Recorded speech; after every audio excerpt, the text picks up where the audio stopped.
হ্যাঁ, প্রথমেই আপনার কাছে যেটা জানতে চাইবো সেটা হচ্ছে মোহাম্মদ ইউনূস তিনি একদিকে বিএনপির যিনি অ্যাক্টিং চেয়ারম্যান তারেক রহমান তার সঙ্গে লন্ডনে দেখা করছেন, এবারে তার সঙ্গে কথা বলছেন, তার সঙ্গে মিটিং করছেন, এবং এর জেরে একটা ব্যাকল্যাশ কোথাও না কোথাও তৈরি হয়েছে দেশের অভ্যন্তরে। এবারে সমস্যা হচ্ছে এটা যে জামাত এতদিন পর্যন্ত ফুল সাপোর্ট দিয়ে এসেছে ইউনূস গভর্নমেন্টকে, এবং নবগঠিত যে এনসিপি, সেই এনসিপি সাপোর্ট করেছে মোহাম্মদ ইউনূসের সরকারকে, তারা কোথাও না কোথাও কিন্তু একটু রুষ্ট হয়েছেন এই মোহাম্মদ ইউনূসের ওপরে, তার স্ট্র্যাটেজির ওপরে। আমার প্রথম প্রশ্ন, মানে আমরা প্রথম পর্বে যে আলোচনাটা করব সেটা বিএনপির সঙ্গে এই যে বৈঠক।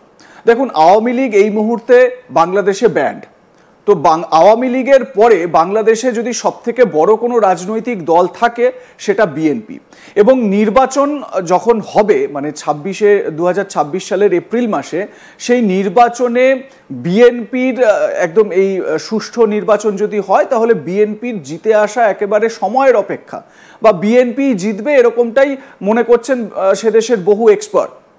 তাহলে সেই বুঝেই কি মোহাম্মদ ইউনূস তারেক রহমানের সঙ্গে আগে থেকে সব মানে প্লট রচনা করতে শুরু করে দিয়েছেন? সেই জন্যই কি এই মিটিং, মানে হঠাৎ করে এই মিটিংয়ের গুরুত্বটা কেন, এবং কেন এই মিটিংটা হলো? এটা কি হওয়ার কথা ছিল আগে থেকে? বিষয়টা আমাদের একটু মনে রাখা দরকার।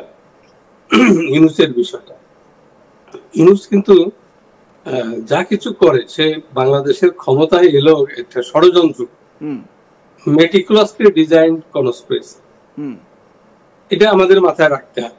আর এখন এ পর্যন্ত 5ই আগস্টের পর থেকে সে যা করে যাচ্ছে প্রত্যেকটা বিষয় হচ্ছে গণবিরোধী, রাষ্ট্রবিরোধী।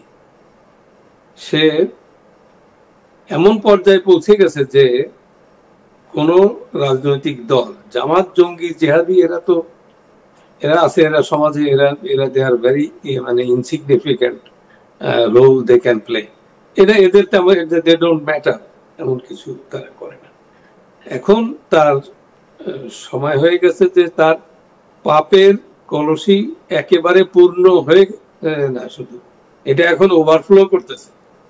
সে এ পর্যন্ত যে কতগুলো রাষ্ট্রবিরোধী, গণবিরোধী এবং মানুষ হত্যাকারী, সমাজ ধ্বংস করে দেওয়া, এটা ধর্মের মানুষকে ধ্বংস করা, বিভিন্ন তার যে কাজগুলো আছে সেই কাজের প্রত্যেকটা ডজনস অফ ক্রিমিনাল অ্যাক্ট, এর জন্য তার ক্যাপিটাল পানিশমেন্ট হতে পারে। সে যে চলছে, সে তো এটা সেফ এক্সিট তার এখন সবচাইতে বড় ইম্পর্টেন্ট। রাজনীতি সে যা করছে এটা রাজনীতি নয়, এটা তো পুরোটাই কিন্তু ষড়যন্ত্র। আপনি একটা জিনিস লক্ষ্য করেন যে তাদের যে তারেক রহমানের সাথে সে বৈঠক করে যে বিবৃতিটা এলো, সে বিবৃতিতে সে কিন্তু বলছে যে সবকিছু ঠিকঠাক, সবকিছু ঠিক মতো সম্পন্ন হলে, সবকিছু ঠিক মতো সম্পন্ন হলে তাকে কে দায়িত্ব দিচ্ছে সব ঠিক করার? সব ঠিক মতো ঠিকঠাক হলে তাহলে এপ্রিলে নির্বাচন, সে চাইছে যে এপ্রিলে। তো সেখান থেকে বিএনপি তো তাকে, আমার মনে হচ্ছে কথা শুনে যে বিএনপি এখনো তারে বিশ্বাস করছে, তার উপরে কিছুটা বিশ্বাস রাখছে বলে মনে হয়। তো না, এবারে একটা বিষয় এখানে স্বাভাবিকভাবে একটা বিষয় উঠে আসে, সেটা হচ্ছে গিয়ে যদি মানে এই যে নির্বাচিত সরকার তো একটা না একটা সময় গঠন করতেই হতো, মোহাম্মদ ইউনূস এর থেকে পার পেতেন না বা পালিয়ে বাঁচতেন না। হ্যাঁ, যেটা বারবার বলা হচ্ছে যে হ্যাঁ, এই যে গণপরিষদের যে সংস্কার চাই, তারপরে বলা হচ্ছে যে বিচার বিভাগের সংস্কার চাই ইত্যাদি, এই সংস্কারগুলোর কথা বলা হচ্ছে। তারপরে ভোট করাতেই হতো মোহাম্মদ ইউনূসকে, এটা খুব স্বাভাবিক। এবারে প্রশ্ন হচ্ছে নির্বাচিত সরকার আসার পরে 2026 এপ্রিলের পর যখন নির্বাচিত সরকার আসবে, তারপর এই যে আপনি একটা কথা বললেন কিছুক্ষণ আগে, যে অপরাধ তিনি করেছেন তার জন্য ক্যাপিটাল পানিশমেন্ট পাওয়া উচিত, তার কোথাও কি নির্বাচিত সরকার আসলে মোহাম্মদ ইউনূসের বিপদ বেড়ে যাবে? সেই ভয়ে কি মোহাম্মদ ইউনূস বিভিন্ন যে জায়গাগুলো, বিভিন্ন যে স্টেক হোল্ডার যারা রয়েছেন এই মুহূর্তে, তাদেরকে মানিয়ে চলার একটা চেষ্টা করছেন?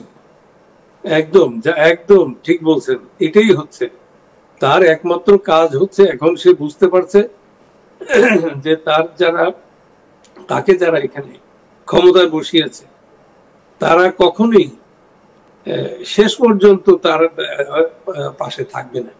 যেমন ফার্ডিনান্ড মার্কোসের পিছনে ছিল না, ইরানের শাহের পিছনে ছিল না, এরকম আরো অনেক ঘটনা আছে এগুলো। তো যার জন্য সে খানিকটা বিষয়টা বুঝতে পেরে সে এখন তাকে যে অ্যাসাইনমেন্ট দেওয়া হয়েছে, সে করিডোর দিতে পারছে না। করিডোরের বিরুদ্ধে সকল রাজনৈতিক দল, সাধারণ মানুষ বুঝতে পেরেছে যে সে কি কাজটা করতে গেছিল। তার তো একেবারে রুটিন ওয়ার্ক করার কথা, 90 দিনের ভিতরে একটা নির্বাচন, সুষ্ঠু নির্বাচন দিয়ে দেওয়ার কথা। এর আগে শাহাবুদ্দিনের আন্ডারে, বিচারপতি শাহাবুদ্দিনের আন্ডারে সুষ্ঠু নির্বাচন হয়েছে, এ নজির আছে আমাদের এখানে। তো শাহাবুদ্দিনের যেহেতু কোনো মতলব ছিল না, সেহেতু সে একটা ইলেকশন দিতে পারছে। ইউনূসের যেহেতু মতলব আছে, ইউনূসের যেহেতু অ্যাসাইনমেন্ট আছে, ইউনূস যেহেতু দেশ বিক্রির একটা বড় মহা একটা নিয়ে সে এজেন্সি নিয়ে সে কাজ করছে, যার জন্য সে এই বিপদে পড়ে গেছে। সে সঠিক হয়েছে সাধারণ মানুষের মঙ্গলের জন্য, দেশের মঙ্গলের জন্য সে কিন্তু কোনো একটা সিদ্ধান্ত নিতে পারেনি। সমাজের যে অবস্থা, অর্থনীতি যা সে ধ্বংস করে দিয়েছে, বাংলাদেশটাকে যেভাবে একেবারে ভয়াবহ একটা পরিস্থিতি, ল অ্যান্ড অর্ডার সিচুয়েশন, আপনারা তো সবাই জানেন, মব জাস্টিস থেকে শুরু করে এমন কোনো ল্যাঙ্গুয়েজ নাই যে এখানে ইউজ করা যায় না। তো এমন পর্যায়ে সে একটা সুন্দর দেশকে নিয়ে গেছে, যার জন্য সে বুঝতে পেরেছে যে তাকে সমর্থন করার আর কোনো লোক, Awami League free fair election হলে, আপনার ইনক্লুসিভ ফ্রি ফেয়ার ইলেকশন হলে 6 মাস 3 মাস যদি ক্যাম্পেইন করতে পারে, তাহলে রাজনীতি ঘুরে যাবে, বাংলাদেশে আপসাইড ডাউন হয়ে যাবে।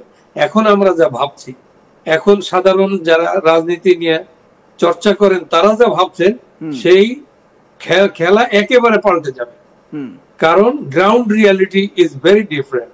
ও এই ওভার দ্য কত 9-10 মাসের ভিতরে যেসব গণবিরোধী কার্যকলাপ, নারীদেরকে গাছে ঝুলিয়ে পিঠে পিটানো হচ্ছে, সে কেন তার পোশাক ঠিক মতো পড়ছে না, এই যে কারবার গুলো হচ্ছে, এগুলো মানুষকে, সাধারণ মানুষকে, যারা ভোটার